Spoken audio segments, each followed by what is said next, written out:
Yes, please. Before going to start the session, I want to introduce you to our audience, Melissa. Thank you. Yeah. Melissa is a master certified coach in human needs psychology and the visionary behind the Science Collapse, a powerful message exposing the hidden burnout of high functioning humans. Her work is shaped by a childhood of addiction and a betrayal, which she transformed into a mission to help others reclaim their power and peace. Certified by Tony Robbins and trusted by global leaders, she combines emotional depth with practical tools for transformation. Melissa guides women to shed outdated roles, reconnect with their truth, and rise empowered. Her presence on stage is raw, authentic, and deeply inspiring. As that was a truly inspiring bio, Melissa, and the stage is all yours. Thank you. It is wonderful to be here. I'm very, very excited to come to all of you and be able to share some of the things that have come up in my life that have benefited hundreds of thousands of my clients. And so today I thought what we would talk about is something that I know there'll be other other conversations today around what's happening within society. And because I spend so much time in the coaching seat, I become really aware of something that's taking place, and I thought I would address it today and bring my biggest tool for the problem to all of you. So we want to talk today about what we refer to as the silent collapse. One of the things we note in today's day and age is that people are silently collapsing inside. While they're performing great on the outside, we know from coaching and therapeutic practices that people are struggling. And part of why is because we're an achiever society. Part of what the American dream is about achieving. It's achieving your goals. It's achieving what people couldn't find in other countries. They come here because the opportunity exists. While that is great, sometimes we go over the top with managing the opportunities and we forget to get into balance. So, for a lot of us, out of survival or just life circumstances, we are constantly high achieving, we're high functioning, high performing, but while we're doing all of that, underneath, we're exhausted. Most people I talk to today are either empty, wondering if this is all there is. Is it just going to be a grind for the rest of my life? And so there's a lot of hopelessness starting to really materialize and stay in the space. And so if we don't see it, if we don't see it in other people, we miss it and we smile and we walk by and they suffer in silence. And so I believe many of you, even here today, may have some of that going on in your own life. You may be burned out. You may be tired. You might be frustrated and you might be hopeless. And so I hope to bring something to you today that could help with that. It's a powerful tool that I have used over thousands of coaching sessions, and I'm excited to bring it to you. There's a cost to high society. I think they're bringing up my slides, so hopefully that's coming up pretty soon. I hope you guys can still hear me.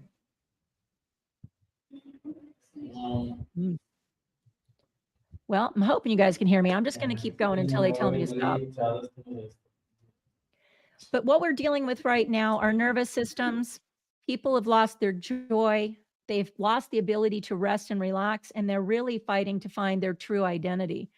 And something that Tony Robbins said is that the human condition will do anything to protect their existing identity, even if it's wrong, even if it's unhealthy. And so through the process of coaching and through the growth paths that I take my clients on, one of the things we address is that underlying collapsing internal energy where they are in conflict about being a performer and succeeding while wanting to die in a pile, and they're just completely exhausted. Let's see. Can you guys move to the next slide for me by chance? I'm not sure if you can do that. Maybe I can do that. Let's see, guys. There we go. So why should you listen to me? I always ask that question, especially when I'm listening to other speakers. And here's just a little bit of why I feel like I'm an expert in this space. I was raised by alcoholic parents in a very dysfunctional family. If you've ever seen Captain Fantastic, that was very much my life. And as a result, I was born into survival energetically and emotionally because my parents they weren't parents. I love them dearly, but they shouldn't have had children. So as a result, I grew up very, very quickly. And I got into the survival mode, and I learned to grind to keep safe and to also help raise my little brothers. That journey led me through a lot of different life circumstance, a lot of difficulty, and a lot of hard situations that forced me to figure out my life, because at one point I wanted to end it. I started in coaching back about 30 years ago, and I got into coaching because I had been diagnosed with multiple sclerosis. This was immediately on the heels of my parents dying in two separate deaths and going through my second divorce. It was an ugly period in my life. And to get diagnosed with a disease that was incurable, that I was told should just go to bed and wait to die, I got suicidal. Be very frank, I was literally looking for ways to end my life. And my oldest son, who's in this picture next to Tony, at the time was working in coaching sales, and he paid me to go to an event. I didn't want to go. I was literally, he knew instinctively that I was going to end my life. And so he had my brother, who's on the right side of Tony, pick me up and take me to this coaching event. It was not a Robbins event, it was a different coaching company. But that year, the theme of the event was based on Tim McGraw's song, How to Live Like You Were Dying. And as I sat through that event and I looked through the history of my life, I was a very angry woman. I felt robbed of joy. I felt robbed of a normal life. And I felt robbed of being able to get beyond all the circumstances that I had been heaped on top of me. MS was the final straw. And in that event, one of the things, the most beautiful and most powerful things of my life was that I learned that all of the crap in my life had value. And it didn't just have some value, it had massive value. And that what I had seen as ugly and evil, the universe showed me it was for good. And I became a coach as a result of that opportunity in that space. And I was on stage with that company in the next year, and I coached for them for 8 years. And then I moved on to my bucket list, which was Tony Robbins. My son had been a follower, both my son and my brother had been followers of Tony and had brought me into the space. And ironically, I got to go through the gauntlet and get hired and coach for Tony for 12 to 15 years. I coached his top tier clients. I coached everyone all over the planet, every nationality, language, economic bracket, and circumstances. And it was an incredible ride. And through all of that, I learned some skills, but I also learned patterns. And what we're going to be talking about today are the patterns that we get into because of life, because of how we were raised or we weren't raised. And as a result of that, we develop behaviors and emotional states that either help us win or it keeps us paralyzed. If you guys could take the next slide, I'd appreciate it. I don't know, can I do it? Nope. I have to wait for them to do it. There we go. So part of what takes place in what I call the silent collapse is that there's some myths that we grow up with. Now, some of those were societal, some of those were our family of origin, some of them are based on religious beliefs, but a lot of these things that we embrace are because of what we learned growing up or learned in business or learned through pain. One of them is the myth of performance. And most of us learn that if we don't perform, we don't survive. That's also part of the American dream. When people come here, they know if they perform, there's an opportunity to win. But as a result, we've become overachievers. When we industrialized as a nation, we stopped doing a lot of the healthy things that we had before that, and we jumped into this compulsive need to win. And it cost us something. So what happened when women joined the workforce, not only did they join the workforce, but they were doing double duty. They were performing at work and then they were performing at home. And so there was a lot going on where women, and even today, are currently dying inside, falling apart, losing their hair, overweight or underweight. They can't sleep. They have all kinds of issues, and a lot of them are based on the imbalance in the performance of their life.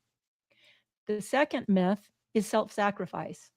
Depending upon how you were raised or what religious beliefs you came through, a lot of women were taught that they go until they burn out. They don't get an off switch. They became depleted because they were over delivering in every aspect of their life. And I'm not separating men out of this today because men also are struggling right now at the highest level we've ever seen in society. But for the general audience, I'm going to speak mostly to the women. We get stuck in certain identities and pigeonholed in them because of marriage, because of parenting, or being raised a certain way. And so we learn that we need to sacrifice our health, our identity, our self-worth on the altar of delivering for everybody else. And then we also have the myth of being stuck. Today, there's a silent epidemic in our society that the emotions we experience are not by choice. They just are. And as a result, like I learned, my anger and rage at circumstances in life, I really believed there was nothing I could do about it. Secondarily, I believed I was entitled to it because life had sucked, because people had betrayed me. I'd been married 3 times, sadly. My first marriage did not end well after 10 years. He was a very caustic and toxic man. I then got remarried. That husband cheated on me for 10 years very publicly. It was traumatizing. And then my last marriage of 25 years, I found out my husband had been cheating on me for 20 years and had contracted HIV. So you can imagine my anger was epic. And the thing that was so fascinating is that I really believed it was mine. And it was mine, and it was mine, and I was my job to make sure I was angry because I was justified. Bad things had happened. And I believe one of the myths that we have in raising our children is that we teach them that they are entitled to being raged and angry and depressed and violent because we as adults have not learned to regulate our emotional states, and we've passed it on to our kids. It's why suicide rates are off the charts for our children. It's why right now 83% of most children have had one or more anti-anxiety drug and antidepressant drug.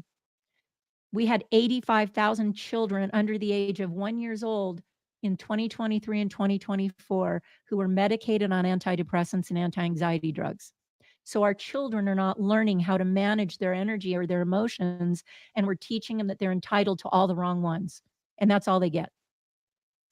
So if you're in a state of collapse, of depression, anxiety, hopelessness, then please know you're not alone. There's a lot of us out there. And what I want to bring to you today, I'm hoping to help you move through that. Your exhaustion needs to stop being your overwhelming emotion. It is your compass if you're only using one tool. If all you have is hopelessness and exhaustion, you're never going to achieve access to your highest self. You're missing the best part of you. Please move to the next slide. Some of the data supports what I'm talking about here, and if I wanted to dive deeper, there's a lot of data.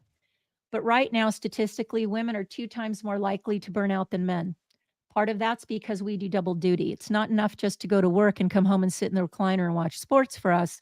We get to keep the house clean, raise children, take care of pets, laundry, dishes, and everything else that goes along with that. And so we are 2 times more likely to burn out and collapse than men are.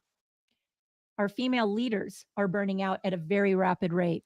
43% of women in business who are executives or leaders are crashing, and they're crashing hard.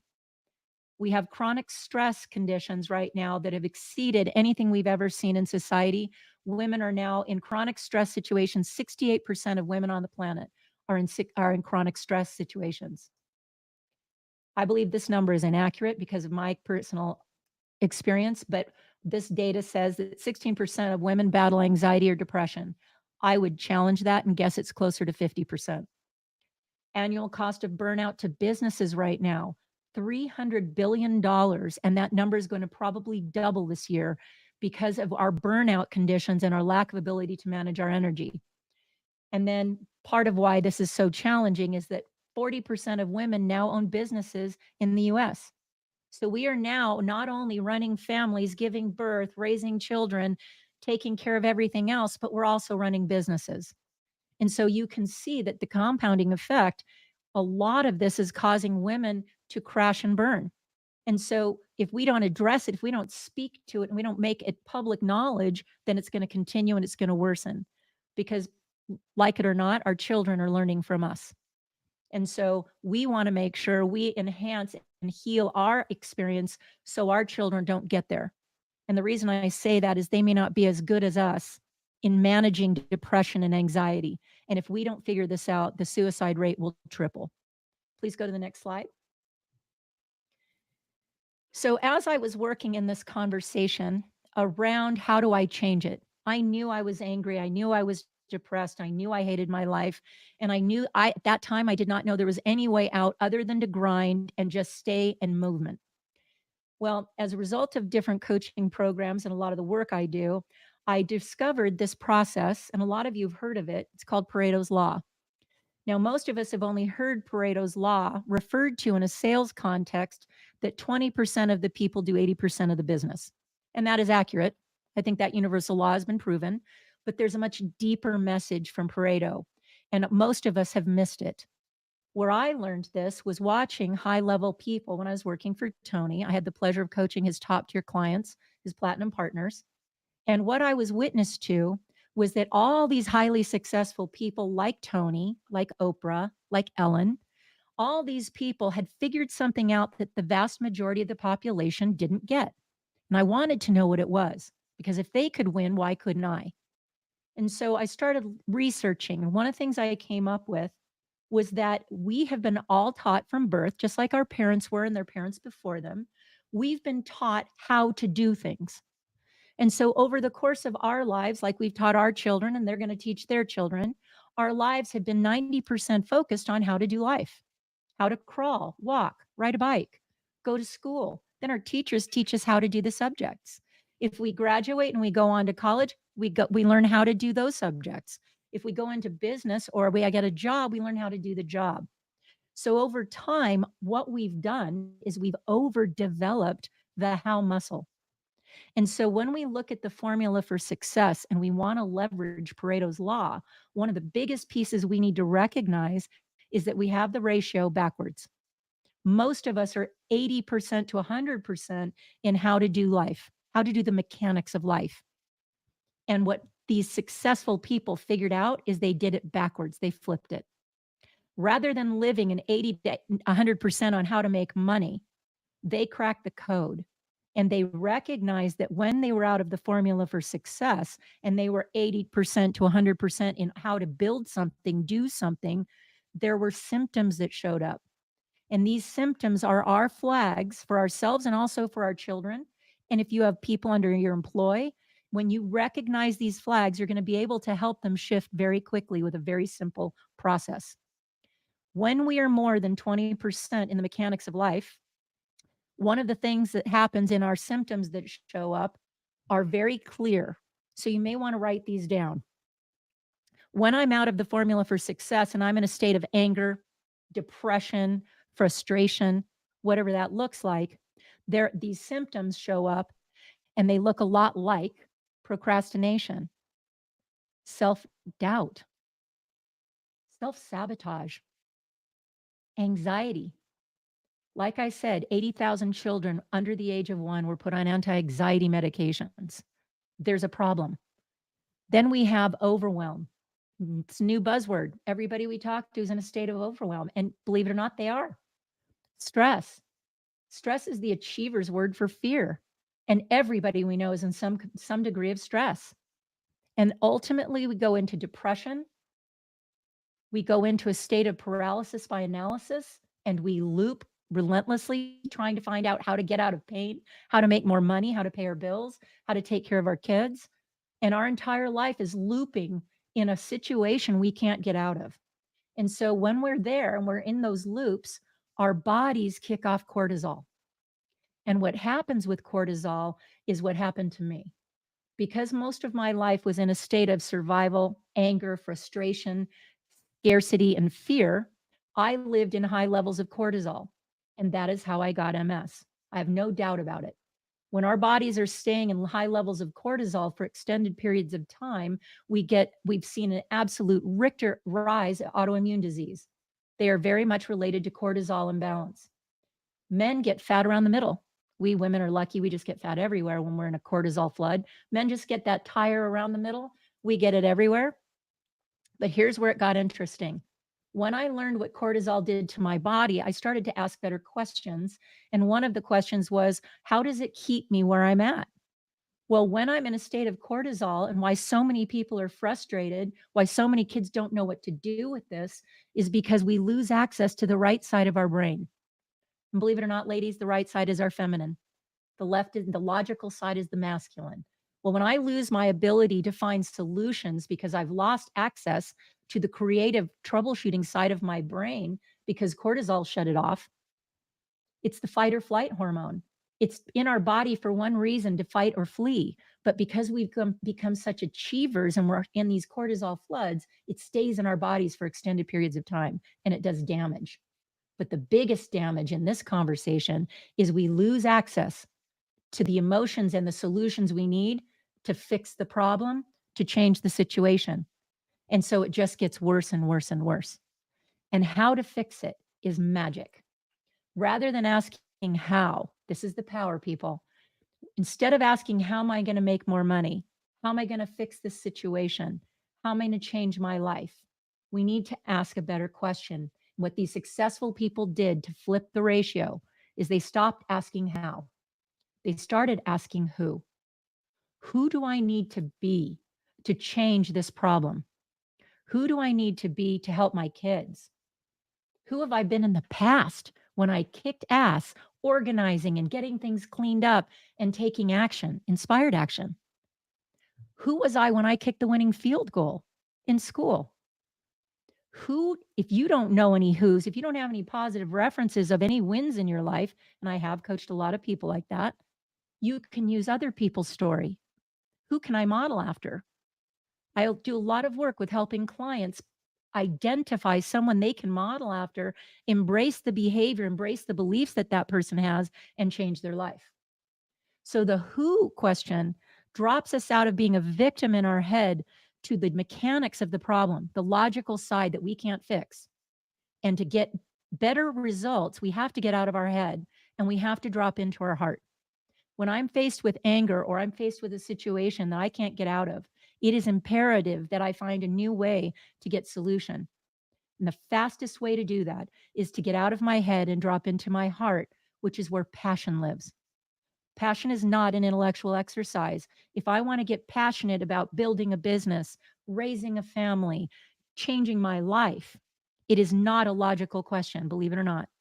When I drop into my heart, I access a superpower that is multiple times greater than my brain. And when I do that, I open up the right side of my brain, and now I have access to every superpower at my disposal, because my body now goes, oh, we're not looking for how, we're looking for who. And we know how to do that. If you can go to the next slide for me, please. Burnout is not a personal failure. It's a cultural and identity crisis, and we need to change it, not just for us, but for the generations coming behind us. Because right now, they don't know how to fix their emotional condition. All they know what to do, and we're witness to it, is take drugs, overdose, fight people, burn things down, and commit suicide. And that's largely because no one taught us how to regulate our emotional states. They taught us how to go to school, but they didn't tell us how to deal with our emotions when someone cuts us off, or someone betrays us, or someone violates us. And so we're left with no solution, true solution. So how do we do this? How do we build a life by our design? Well, one, we need to ask better questions. Asking how isn't going to fix it. Asking who gets us access to better results. So ask, who have I been in the past when I did something great? Who do I know I can model after? Who do I long to be every day?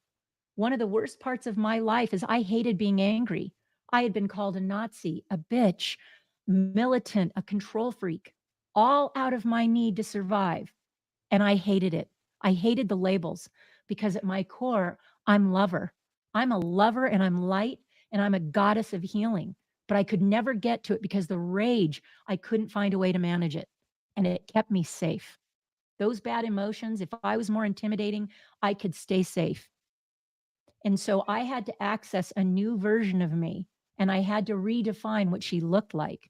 And it wasn't through the process of how, but who did I want to become? And if I didn't know how to get there, I could model it after somebody who was ahead of me on the path. I could get a coach that could help me figure it out. I could change my life. And when I recognized it was all by my design and my control, everything changed. I got to create the values I wanted to live within, my values, not the ones I was told they should be mine, not the ones society gave me, but my values that made me love my life. And I redefined them for me. I learned to set boundaries because of who I was. I no longer deserved to be treated badly and betrayed, taken advantage of. So I started asking better questions about my boundaries. What am I tolerating? What am I allowing every day?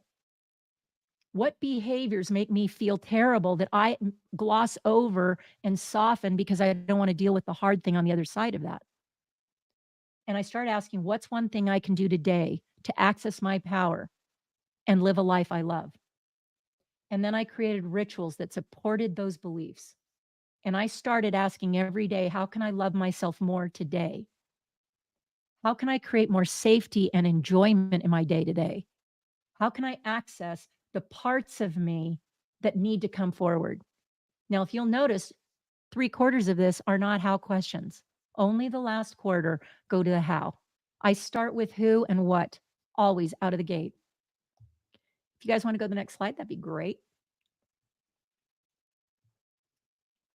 So as we're working through our life, the challenge on the table for all of us is, one, to recognize our emotions are not out of our control or out of our choice. Life is a choice. And when I learned I could choose the emotions I wanted and needed to be happy, when I could choose who I needed to become to experience those, and I could challenge the old narrative, it was a very fascinating conversation. And I will be honest, I have not been in a state of rage for years. I choose my life every day. I've brought in and woven in processes to help me become who I want to be at a next level each moment of my day. And as a result, my life is beautiful. As a result, the entire history of my life that used to be a nightmare story is now a beautiful tapestry and a beautiful way for me to help other people coming behind me in creating a life they love. And so my coaching comes out of my pain. And I believe that my darkness is walking out of my darkness, and the light you see is based on the proportion of darkness I walked out of. My life is nothing but light, but it came out of the fire. And the fire wasn't easy, but I had to choose to walk out of it. And I needed to choose who I wanted to be as a result of it. And now life is beautiful. So I've had the pleasure of working with very many people. And I started a women's program to create a community for high achieving women to come and be safe, to come and heal, to come and choose who they want to become with other women on the journey. So I have a group called the Divine Femme Collective, and I'm going to make it available to you. If you would like to see what it's all about, I'm going to include a QR code here for you, because I want to invite you to a space that you may not know you have access to. I want you to be able to come in with people that are like you, so you don't feel like you're being made wrong or judged. There's no shame in healing. There is shame in staying in pain. Pain is optional. Pain is life. Tony talks about it. If we look at a heart monitor, it's a blip, goes up and down. And when it flatlines, we're dead. Same thing is true with life. Pain is optional. Suffering is a choice. And so my whole life path is to help people out of the suffering of their mindset, of their pain, and help them create a life that they desire. And so when we abandon our true identity to belong to the world, to fit in, to try and make things work, the way we heal is when we come back to who we truly are. And that's your voice, not anybody else's. And it takes some time to sit in the quiet to figure out which voice is mine, or to figure out which one I want. And I'm here to help guide you through that. And so I want to thank you today. My email will be on there. If you have any questions, if you want further information on how to access this, I gave you a 3-hour conversation in a very short amount of time, but I hope it adds value, because if you can teach your children who they want to be and who they really are, and you can empower them to access that, then there will be no bullies that can take them out. There will be no drug worthy of their pain. And they will be able to choose a life like you, one of life, of hope, of joy, and by their choice. We need to bring choice back, and not choice on just which career path, but which life path, and who they are at their core, and what value do they get to add to the planet so they feel a deeper purpose. And so if you'll go to the next slide, we can put that up. I'll let them roll that. There you go. I also work with men. I do a lot of deep work with men in sexual trauma. I work with a lot of women and children in the space of creating a life that they desire. And so if you would like more information on that, I would like to offer it to you.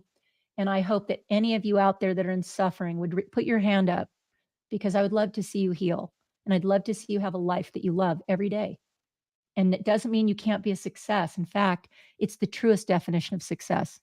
You can be great at the science of achievement, but if you do not have the art of fulfillment within it, life is a miserable place to be. So on that note, I want to thank all of you and thank the organization for having me. And I just hope that today is a beautiful day and that you can choose who you get to be at the end of it. So thank you. Peace.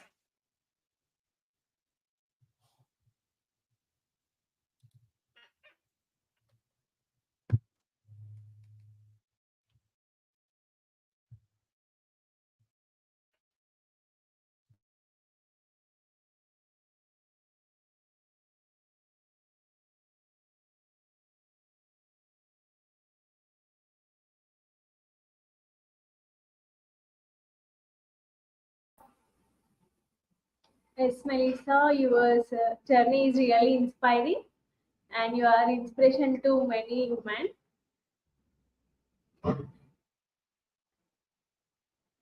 Yeah. Oh, there we go. Did it make sense, honey? Yeah. We have a few questions from our audience, Melissa. Great. Can I answer those? Perfect. Go ahead. Yeah. How does you empower individuals to claim the life they truly deserve and desire? How do I help them find that? Yeah. How does you empower individuals to claim the life they truly deserve and desire? Oh, I love that question. I help them identify why they want it. Then I walk them through a process on how they can create it. And I help them move the limiting beliefs and old stories out of the way. Because most of us are, if we change our story, we change our life. And I had a very ugly story of my life. I blamed my parents. There was a lot of blame. But with my clients, when I help them identify what it is they want, if they don't know, then we do a process to find it, because not everybody knows what they want. If you're in survival, it's hard to think beyond that. So I help them dream into the future, and I help them see a path and empower them. What tools do they need to get there? But most importantly, who do they need to become to create it? Yeah, what you said is really correct. And thank you so much for your valuable time, Melissa. You're welcome, honey. Thank you for having me. I appreciate it. Yeah, we are honored. And be on the backstage and please join our next session, Melissa. I will, honey. I thank you. Yeah, thank Be you. blessed. So much. Yeah.